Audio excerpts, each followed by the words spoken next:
¿Cómo estás, mi apreciado Antonio Tolini? Bienvenido a Proyecto Puente. Saludos desde Cajeme. ¿Sí me escuchas bien por allá? Buenos días. Te escucho perfectamente. Qué gusto saludarte, Luis Alberto. Qué padre que estás haciendo este esfuerzo cada vez más amplio y más accesible a la gente, porque Proyecto Puente es una cosa de la que muchos medios en el país tienen que aprender.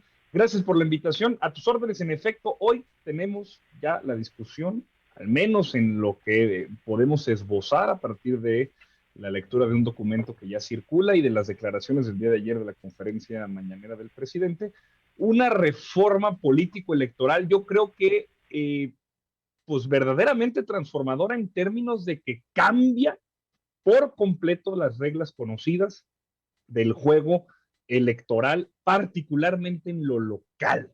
En efecto, se presenta un modelo de representación proporcional pura, así como existe actualmente un modelo de representación proporcional que se expresa en la conformación de 5 listas donde están los conocidos diputados y diputadas plurinominales que forman parte de una división política en el país que se llaman circunscripciones. Hoy tenemos 5 circunscripciones y 300 distritos electorales de mayoría relativa. Esta propuesta esboza una estructura de proyecto que llevaría a que tengamos 32 listas de representación proporcional, una por cada estado, en donde habría de ser seleccionado un total de diputados de acuerdo a la población que cada uno de estos estados tiene. Estaba yo revisando para ponerlo en términos prácticos y sencillos. Coahuila actualmente tiene 7, Coahuila, Torreón, de donde soy. Coahuila tiene actualmente 7 diputados federales, digamos 7 distritos de mayoría. Con este modelo, la población que actualmente tiene Coahuila y con la distribución que vamos a mantener en la Cámara de Diputados de 300 escaños, curules, perdón, va a ser ahora asignada 8 diputados para Coahuila. Entonces es marginal, quizá incluso corrige un poco la representación que existe ahí, pero vamos a tener 8 diputados que se habrán de seleccionar a partir del voto total que un partido reciba en un estado y así asignar cuántos diputados y diputadas puede tener un partido. Se va a reducir también el número de regidores, regidoras y síndicas que tenemos en los municipios, personas que están viéndonos en la parte noroeste del país, saben y entienden y conocen, lejos de la dinámica de capital, que los regidores y regidoras en algunos municipios son muchos o a veces son menos, pero realmente el que te digan que tiene 5, 10, 15 o 20, poco puede señalarse sobre la calidad democrática o gubernamental que tiene un municipio. Entonces se reducen para tener una cantidad estándar en todos los municipios. También se reduce el número el número de diputados y diputadas en las legislaturas locales, teniendo como mínimo 15 diputados locales y diputadas y un máximo de 45.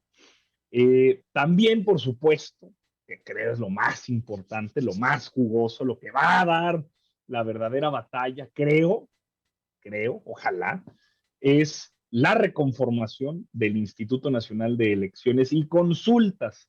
Más allá del nombre, lo que se propone es regresar a un organismo que tenga control nacional de las elecciones y que también pueda ser, digamos, desestimar, eliminar y modificar la forma en la que los llamados OPLES han venido funcionando para mantener una organización similar en estructura como existía antes con el IFE, pero pues con otra modificación que pasa también por, y este es el detalle fino, este es el detalle más emocionante, esto es lo que va a generar más problema, yo creo, eh, consejeros electorales y magistrados del Tribunal Electoral que sean electos por el voto popular.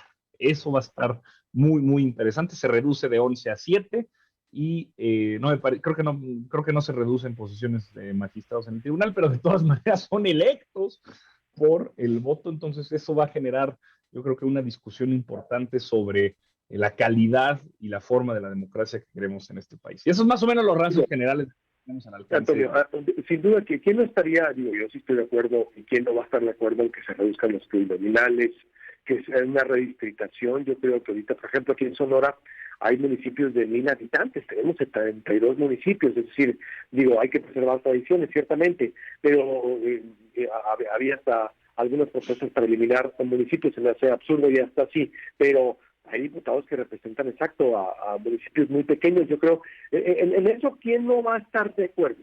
En lo que me hace ruido a mí, Antonio, es este último punto, exacto. A ver, desaparecer a los organismos electorales, cuando decíamos ayer nosotros, los tribunales electorales, recuerdas, veníamos de los fraudes patrióticos de los 80s, Sonora fue, o vivió un fraude en el 85, aquí en Cajeme le duele mucho ese fraude todavía, queda para la historia, fue narrado en las páginas del diario del Yaqui, de todos los medios, bueno, en ese momento, donde pues al Pelón Rosas, a Alberto Rosas López, el Pelón le robó el PRI la gobernatura de una manera burda, es decir, a Francisco Barrios se lo habían robado antes en Chihuahua, también por el primero, en Sonora fue parte de esa ola de fraudes patrióticos, pues la encabezaba Manuel Bartlett, y sería aquí en un colegio electoral, esperemos que no, ¿quién organizaría las elecciones? Es lo que hace ruido, desaparecer a los organismos electorales que nacieron después de la ola de los fraudes de los 80, es lo que me hace ruido, Antonio. No, válido y una intuición que quizás es compartida por muchos y muchas que escuchan este programa y que además tienen una historia política que antecede. No alcanzo a ver que en la propuesta como está esbozada de manera general y como se presentó el día de ayer y en el documento que les digo que rola ahorita entre los grupos de WhatsApp y ha sido publicada, no se ve que se desaparezcan los órganos electorales. Es decir, sigue habiendo un árbitro imparcial, autónomo, que genere certeza e independencia, pero su forma de organización recurre a ser ya, o cambia a ser ya parte de una estructura nacional. Existe, de hecho, hasta el nombre le cambian, ya no va a ser el INE, va a ser el INEC, va a ser el Instituto Nacional de Elecciones y Consultas. Entonces, cambia y se modifica de tal forma que pueda empatar la carga político-electoral en términos de su organización y los resultados que se esperan. A partir de este cambio tan drástico que es la construcción de un modelo de representación proporcional pura, de verdad que esto es algo extraordinario. Esto sí realmente es cambiar la política como la conocemos y por lo tanto adaptar los alcances, las prerrogativas, las formas en las que un instituto media entre los ciudadanos y su transformación y la transformación del voto en representantes populares, que es últimamente lo que hace una institución como el INE o lo que tendría que estar haciendo una institución como el INE o lo que aspiran que sea ahora el INEC.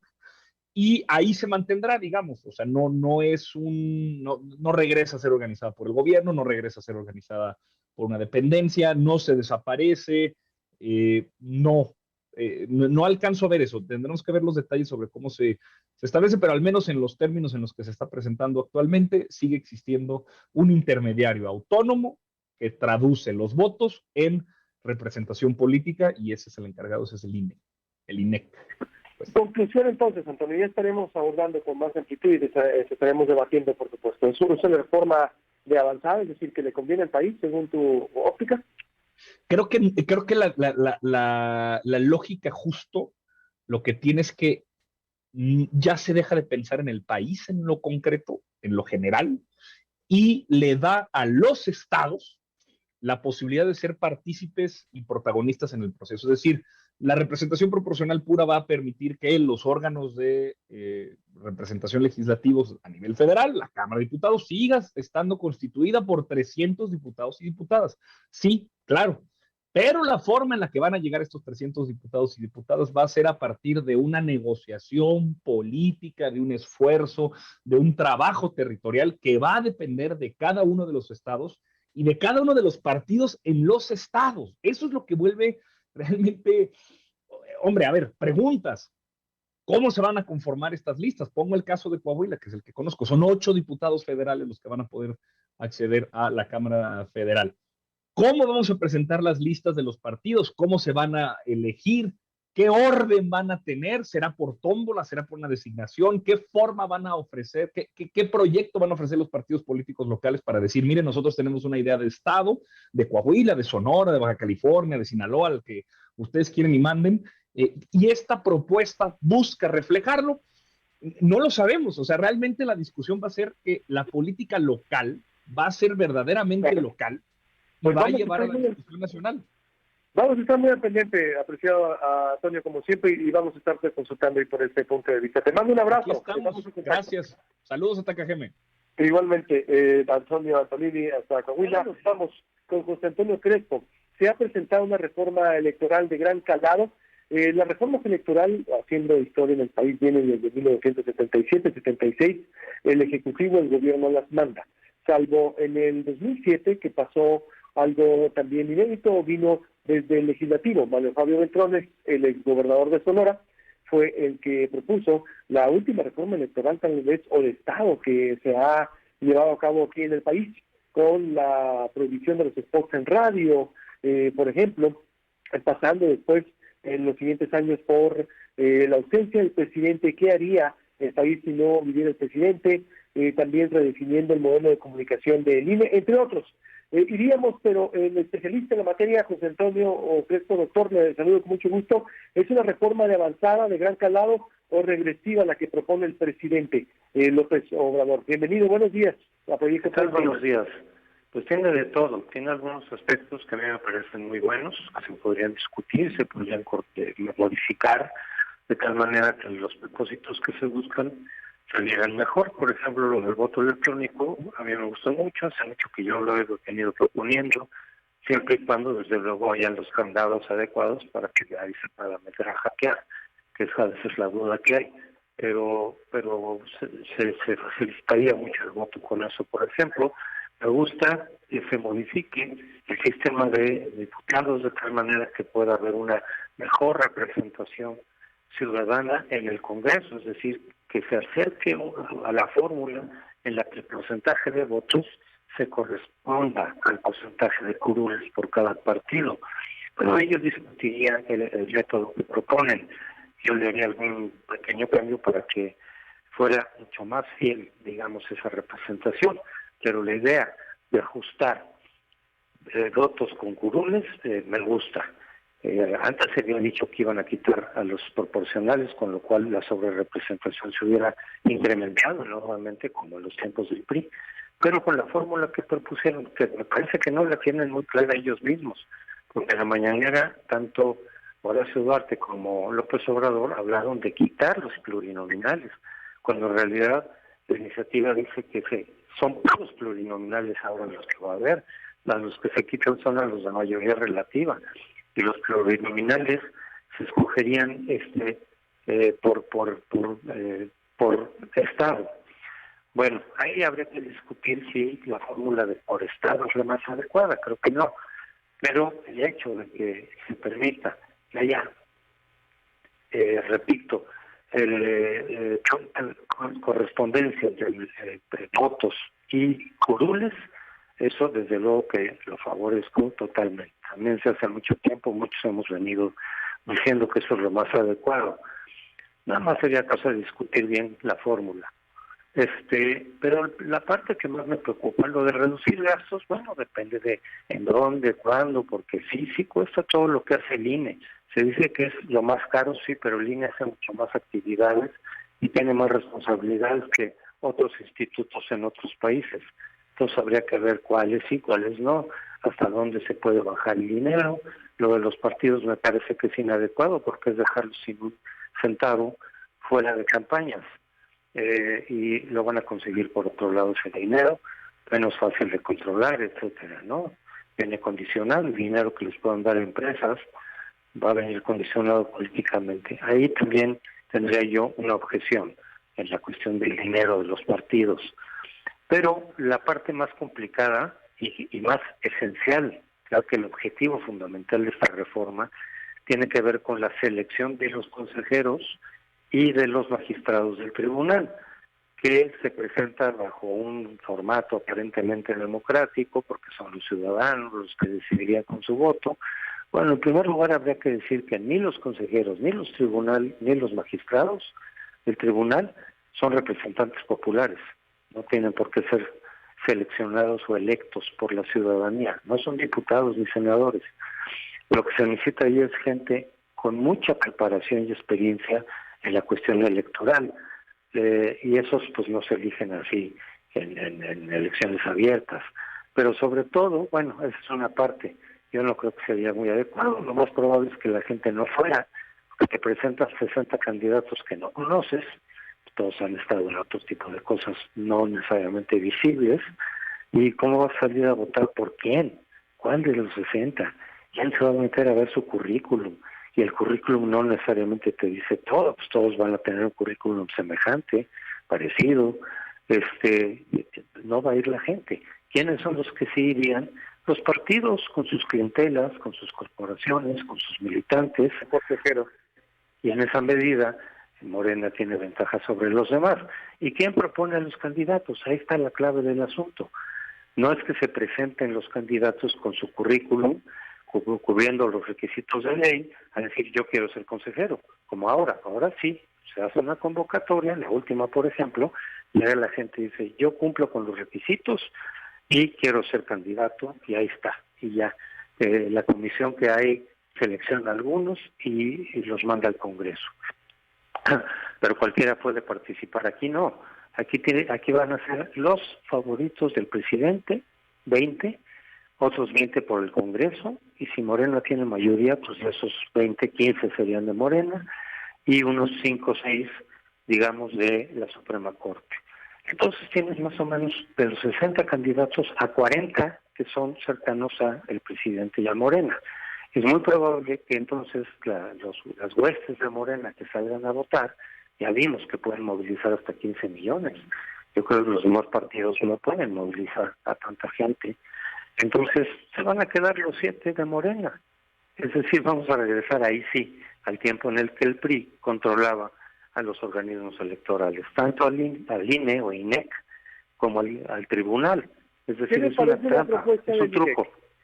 ¿Qué le parece la propuesta del INEC? Es decir, Instituto Nacional Electoral y de Consulta. ¿No debilita, por ejemplo, a los organismos electorales? ¿No debilita a lo que conocemos ahora o los que tanto tiempo nos costó? Le decía ahorita yo a Antonio Tonini, aquí en Cajeme, Sonora está muy marcado o quedó para la historia el fraude. Primo, Sonora fue parte de la ola de fraudes patrióticos en el 84 recuerda usted, obvio, a lo de Francisco Barrio allá en Chihuahua, y aquí a Alberto Rosas López al pelón, pues el PRI le robó la gobernatura en el 85, con todas sus letras, está comprobado.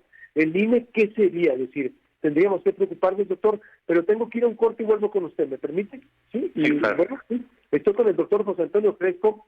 Estamos analizando la reforma electoral que presenta el presidente, la propuesta que sin duda, pues bueno, ¿quién pudiera estar en contra de que se reduzcan los plurinominales o los diputados? Es decir, exactamente como dice también el doctor, una lucha que se ha venido impugnando desde hace muchos años, décadas, y el presidente la retoma. Yo creo que es algo positivo que el presidente la retome, pero lo que está diciendo es de los magistrados, y ahora yo le digo lo del INEC.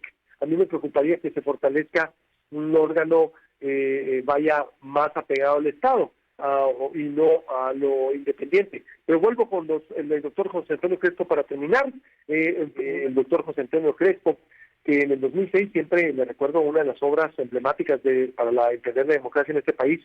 El doctor escribió Hablan las boletas en el 2006 y cómo comprobó que no se podía saber quién ganó la elección del 2006. Con una obra muy importante, y además, pues reitero, es una especialista en la materia. No hay que preocuparnos con la propuesta de INEC, si es que se aprobase, doctor. Instituto Nacional de Elecciones y Consulta no sustituye al INEC, es decir, no lo debilita y no toma el control del gobierno en las elecciones. ¿No tomaría, en el caso hipotético, doctor?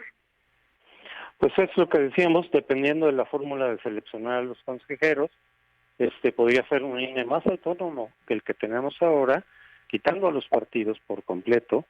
Eso es de lo que siempre se quejan, de que si tal consejero está vinculado a tal partido, ese fue propuesta del otro. Y efectivamente así ha sido desde que nació el IFE, pero hay una fórmula por ahí que no han querido contemplar, que es quitar totalmente a los partidos de la selección de los consejeros, sino a través de una comisión de académicos y de expertos, pero ya sin participación de los partidos.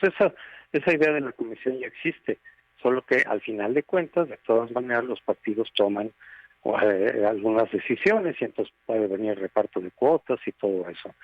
Pero la fórmula que está proponiendo López Obrador es exactamente al contrario, es decir, está revestida de democracia, como decíamos, pero si se quejan, si la queja fuera real de que no hay autonomía en el INE, con esta fórmula menos va a haber autonomía del INE, porque además el control va a quedar en un solo partido, no en tres, en los tres más importantes como hasta ahora. Ahora sería Morena, el PRI y el PAN, si es que se fueran más o menos por cuotas equilibradas como antes, pero con esta fórmula se van a quedar prácticamente los 7 consejeros, incluyendo el presidente, controlados por Morena. Entonces, al contrario, le van a quitar autonomía. En tal caso, desde luego que sería muy peligroso, muy riesgoso y sería un retroceso. Solo que cambien la fórmula, pero no creo que López Obrador la quiere cambiar, porque justamente el propósito de esta reforma es controlar a las autoridades electorales por completo. La fórmula que muchos hemos propuesto para que haya real autonomía, pues va en sentido contrario a lo que quiere López Obrador.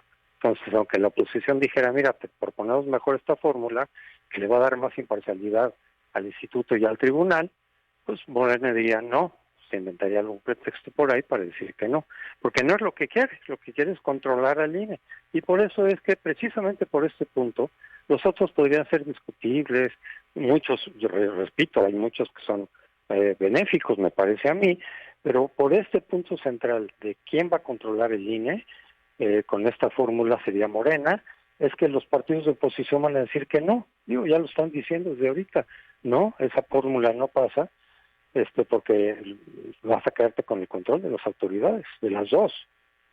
Y ahora de hecho ya tiene el tercero, son 3 árbitros, el INE, el tribunal y el fiscal electoral. El fiscal electoral ya es de Morena, ya es un militante de Morena, ese ya lo tienen, ahora quieren los otros 2. Pues estaremos muy al pendiente, doctor. Exacto, es un punto por eso neurálgico y que tenemos que vigilar, y por supuesto lo vamos a contactar. Le mando un abrazo como siempre. Buenos días. Igualmente, hasta luego. Hasta luego, el doctor José Antonio Crespo. Estamos desde el 90.